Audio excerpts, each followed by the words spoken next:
आज अगर मैं 100 लोगों से मिलता हूं, उनमें से 99% लोग मेरे को पूछते हैं कि गोल्ड का क्या होगा।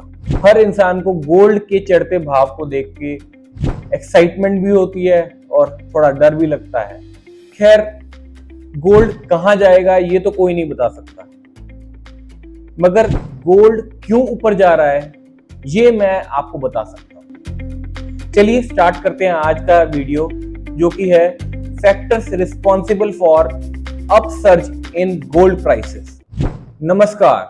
देखिए, हो क्या रहा है कि 2022 के बाद से एक ट्रेंड देखा गया है कि दुनिया भर के सेंट्रल बैंक्स गोल्ड की बेतहाशा बाइंग कर रहे हैं। वो क्यों कर रहे हैं? क्योंकि जितने भी सेंट्रल बैंक्स हैं उनके फॉरेन एक्सचेंज रिजर्व्स या तो गोल्ड में रहते हैं या फिर दूसरे फॉरेन कंट्रीज के बैंक्स में उनकी करेंसी में पड़े रहते हैं। जहां तक बात है इंडिया की, हमारा 12.5% फॉरेन एक्सचेंज रिजर्व गोल्ड में है और बाकी का या तो यूएस ट्रेजरीज में है या फिर यूएसडी में यूएस के बैंक्स के पास है या यूरोपियन बैंक्स के पास है यूरो की फॉर्म में। तो ऐसा क्यों है कि सेंट्रल बैंक्स अपनी गोल्ड की कंपोजिशन को फॉरेन एक्सचेंज रिजर्व में ज्यादा बढ़ा रहे हैं एज कंपेयर टू यूएसडी या यूरो या और एनी अदर करेंसी? देखिए, इसका लेसन लिया है सेंट्रल बैंक्स ने 2022 से। जब रशिया ने यूक्रेन के ऊपर हमला किया, तब वेस्ट ने मिलके रशिया के $600 बिलियन के फॉरेन एक्सचेंज रिजर्व को ब्लॉक कर दिया। अब युद्ध के टाइम पे अगर आप किसी के पैसे का सप्लाई रोकोगे तो ऑब्वियस ही बात है उनको युद्ध करने में बहुत प्रॉब्लम आएगी। और उसी चीज से लेसन लेते हुए इंडिया, चाइना, टर्की ऐसे देशों ने अपने फॉरेन एक्सचेंज रिजर्व में गोल्ड की कंपोजिशन को बढ़ाया और 2022 से ये लगातार इनकी बाइंग करते जा रहे हैं और इनकी जो प्राइसेस है वो शूट अप कर रही है। एक और कारण है कि क्यों दुनिया भर के सेंट्रल बैंक्स यूएस ट्रेजरीज या यूएसडी से दूर भाग के गोल्ड की तरफ जा रहे हैं। एक्चुअली में यूएस के अंदर जो यूएस डेट है वो अप्रोक्सीमेटली 120% हो चुका है जीडीपी का। अब जब 120% हो चुका है, कई एस्टिमेट्स ये भी कह रहे हैं कि ये 154% तक चला जाएगा, जो कि किसी भी देश की फाइनेंशियल कंडीशन की डिटीरियोरेशन का साइन है कि डेट बढ़ रहा है और बढ़ता चला जा रहा है, वो रुक नहीं रहा, वो थम नहीं रहा। जिसकी वजह से जो हम कहते हैं ना, यूएस ट्रेजरीज एक बड़ी सेफ एसेट है, ये तो यहाँ पे पैसा डाल दो, यूएसडी में डाल दो, कहीं नहीं जाना, उस प्रिंसिपल पे एक क्वेश्चन मार्क लग चुका है। क्योंकि भाई जब कोई देश की फाइनेंशियल कंडीशन अच्छी नहीं होगी तो उसकी करेंसी भी वीक पड़ेगी और उसके जो गवर्नमेंट बॉन्ड्स हैं उन पे भी क्वेश्चन उठ सकता है और उठ भी रहा है इनफैक्ट।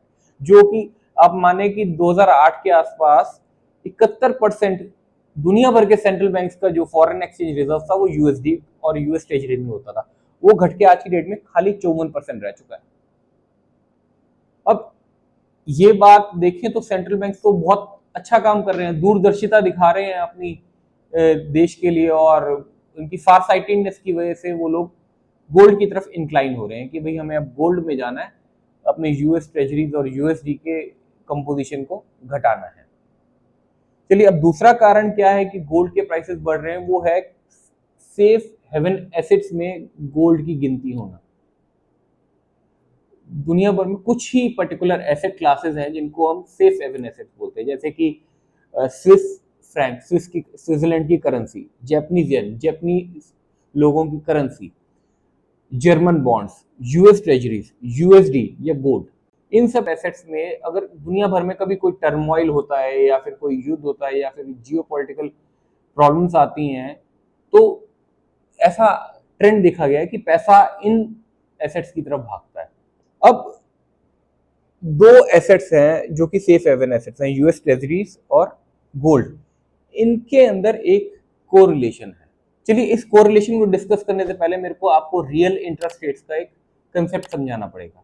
रियल इंटरेस्ट रेट वो है जो कि आपको वो पेमेंट कर रहा है जो कि इन्फ्लेशन के ऊपर है। मान के चलिए कि इन्फ्लेशन है 3.5% और आपको ब्याज मिल रहा है 5% का, तो वो 1.5% जो गैप है वो है रियल इंटरेस्ट रेट, जो कि आपकी जेब में जा रहा है।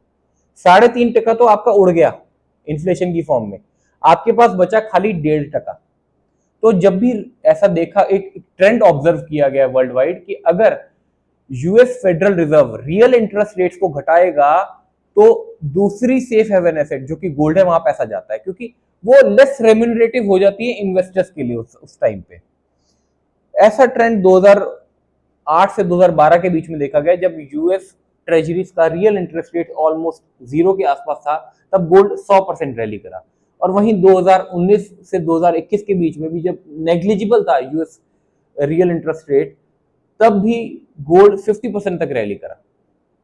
तो ऐसा जो ट्रेंड है, हम ये मान सकते हैं कि जब भी US Fed real interest rate घटेंगे, गोल्ड की डिमांड बढ़ेगी और गोल्ड के प्राइसेस बढ़ेंगे।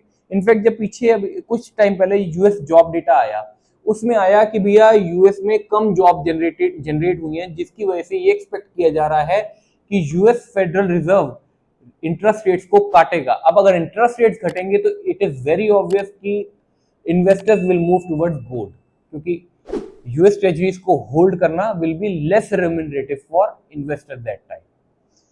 अब ये एक फैक्टर हो गया। अब तीसरा फैक्टर क्या है कि जो यूएसडी है that is inversely correlated with gold. होता क्या है, जब भी यूएसडी मजबूत होता है तो ऐसा आप समझिए कि जब यूएसडी मजबूत होगा तो lesser units of USD will be used for buying the same gold. उससे गोल्ड के प्राइसेस घटते हैं। और वहीं अगर यूएसडी वीक पड़ता है तो उससे गोल्ड बढ़ता है।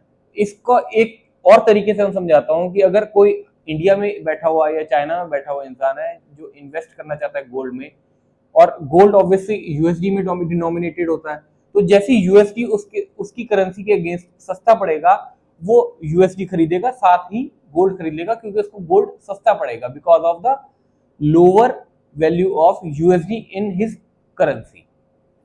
तो ये इनवर्स कोरिलेशन देखा गया है, ट्रेंड समझा गया है पूरी दुनिया भर में कि जब भी यूएसडी स्ट्रेंथन होगा गोल्ड गिरेगा, और यूएसडी जब वीक पड़ेगा गोल्ड तेज होगा।